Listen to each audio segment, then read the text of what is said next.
Hello everyone, my name is Matt Scorpion and welcome back to Destiny 2 for another weekly reset. Now this one enters a weird phase of Destiny as with the month of November it's going to be a little bit lax in new generous content. As most of the time we would have either more season to go through or more events. Right now Festival Lost has just ended. As of this Tuesday, everything Festival Lost is on hold for now. The masks no longer have power. You can no longer get any new weapons. If you had any of those weapons, you can easily hold on to them, like Horror Stories and Braytech Werewolves and Jurassic Greens. But unfortunately, you can't get any more, so if you missed out on your God roll, you are lost. Now, right off the bat, we see in the very start that Iron Banner has kicked up, and that, what is it? In addition, bonus Valor for the gaining. So, at that point, let's get on with the stuff that's rotating in the world.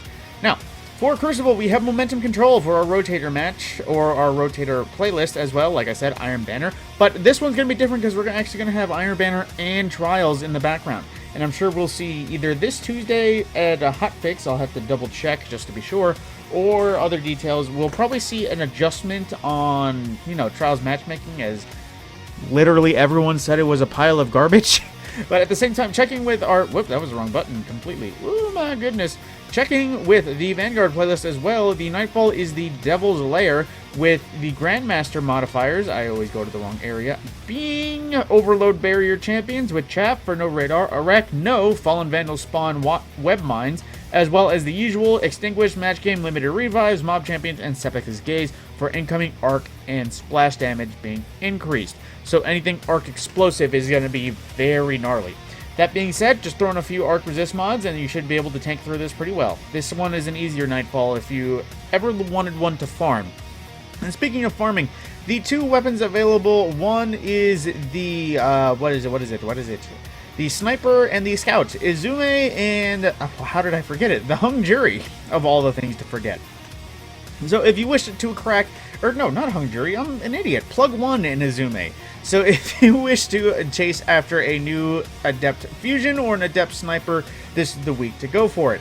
Now, in addition, there is, per the usual, nothing new in Gambit, but checking challenges, this is a week where we have finally run out of new challenges. So if you want to get all 75 of these and get a large Bright Dust pile to drop, I would recommend going through each of these and completing whatever tasks are required. And a lot of times, if you're like me, don't play Gambit or Crucible willingly on your own, you'll have a lot of those to clean up in terms of actually maxing out.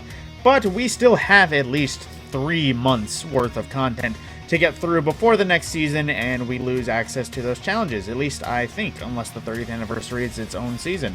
Now, moving on into the world, I'm just going to be honest, I'm going to visit Banshee for our weapon... Wait, I'm being too far ahead of myself. Now, switching out throughout the world, Europa, we have Cadmus Ridge for our Eclipse Zone, the Safeguard Exo Simulation, as well as the Technocrat Empire Hunt. Now, going into our raids, I pressed the wrong button again. Damn you, wrong fingers. Now, moving on to this, it should be of all trades. This is Nuclear Descent Challenge, which basically evolves down into everyone has to do every job at least one round. Now, moving into the Legends tab for Vault of Glass, it is Conflux Challenge for Master Mode, and it is Vision of Confluence dropping from Master Time Lost weapons. And per the usual, found verdict if this is the final Master you are completing for the first time. In addition to that, let's see what our armor focus. It is Strength focused armor for our Master Vault. Now, as well, moving into the rest of the raids throughout, let's check the moon. I believe this is the first challenge, which is Leftover Challenge. Not exactly sure what it is, but if you need the Leftovers Challenge, it is available. I need to double check my reading on that. Now, checking Banshee, I will say I'm not going to bother checking Ada because I took a pre-look at all of our armor. Honestly, it's nothing to be excited for this week, so if you need armor, I would recommend going literally anywhere else. Now, for the weapons, we have a Night Watch, Threat Detector, Demolitionist. This actually is not a terrible PvE role. Demolitionist is a very, very good perk, and aside from barrels and mags not being the most spectacular options, it is still a solid enough lightweight scout. Now, Lonesome is Zen Moment Kill Clip with either High Cal or Appendage Mag, Range Masterwork. Per the usual, it's solid enough for a weapon, but at the same time, I just don't like sidearms enough to warrant a use. Now, nature of the beast, this one is a vertical frame, precision. Basically, it's a Luna's Howl frame, if you know the reference, with rangefinder and quick draw, extended in alloy, true sight, and crossfire. Both for one stability, one for a little bit more range. Now, all three of these weapons not terrible as well. Now, Eternal Blazon, this one is a little bit more rough. Killing Wind Disruption Break, this is handy, I would say, if there was Scout anti-champion options this season, but there is not. So, unfortunately, this is not the greatest option to go for a anti-champion or a GM Scout, but Killing Wind Disruption Break isn't honestly terrible. Now, Tarantula, supposedly it's not Tarantula. For some reason, I saw Light.gg rated this as like an A-, even though it's not great at all. It's got the faster charge time, it's got Firm Planted and Rampage, but those are not good weapons for a linear fusion rifle. So, honestly, this is not a great one. Find Threaded Needle way better than that. Now, Eternity's Edge as well. This is, I believe, a class-specific sword that's going to be rotating for every class. I'm not sure what they will be, but they are class-specific swords. So if you wanted to take a peek at that, I would recommend doing that.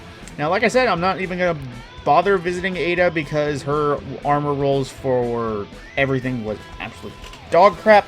Barely any rolls above 56, and at that point, if you want armor for anything, you have much better options available just from playing the game. Now, going forward, like I said, Destiny's going to enter a weird lull. We're probably not going to have any actual content until either the Dawning or the 30th anniversary event. Both would be starting somewhere in December, but I'm not sure if they're going to overlap or if 30th anniversary is overtaking Dawning entirely. So things will be overlapping a little bit more.